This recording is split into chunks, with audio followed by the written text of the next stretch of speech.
सोमनाथ का मंदिर इतना बड़ा था कि हिंदुस्तान के सब राजे इसके लिए जागीरें वक्फ करते, अपनी बेटियों को खिदमत के लिए वक्फ करते, जो कि सारी उम्र कुंवारी रहती और इन्हें देवदासियां कहा जाता।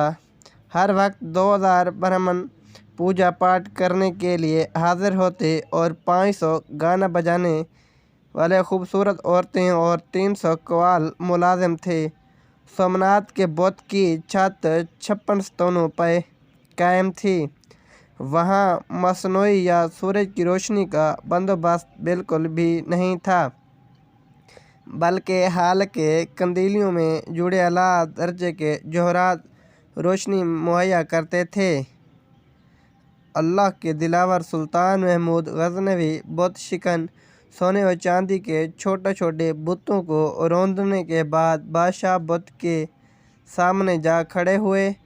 ये बुत 6 फुट ज़मीन के अंदर और 9 फुट ज़मीन से बुलंद था। इसी दौरान शहर के मुअज़्ज़िज़ समझे जाने वाले हिंदू ने मुँह मांगी माल और दौलत की पेशकश की कि सोमनाथ के बादशाह बुत को कुछ न कहें। तो सुल्तान महमूद गजनवी के देसी दानिश्वरों ने मशवरा दिया कि पत्थर को तोड़ने का क्या फ़ायदा, जबकि माल और दौलत मुसलमानों के काम आएगा। यही कुएं में कुत्ते वाले सोच हमारे आजकल के हुक्मरानों की है कि जहाद में क्या फ़ायदा, हम अपनी मईशत मजबूत करते हैं।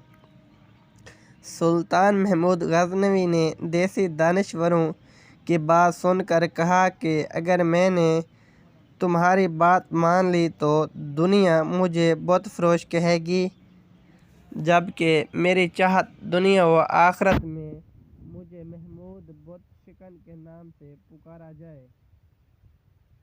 ये कहते ही महमूद बुत शिकन की तौहीदी गैरत जोश में आई और हाथ में पकड़ा हुआ गर्ज सोमनाथ के दे मारा। इसका मुंह टूट कर दूर जा गिरा। फिर सुल्तान के हुक्म से इसके 2 टुकड़े किए गए तो इसके पेट से इस कदर पेशबा कीमती हीरे जवाहरात और मोती निकले कि जो हिंदू मुअज़्ज़िज़ीन और राजों की पेश करदा रकम से 10 गुना ज़्यादा थे।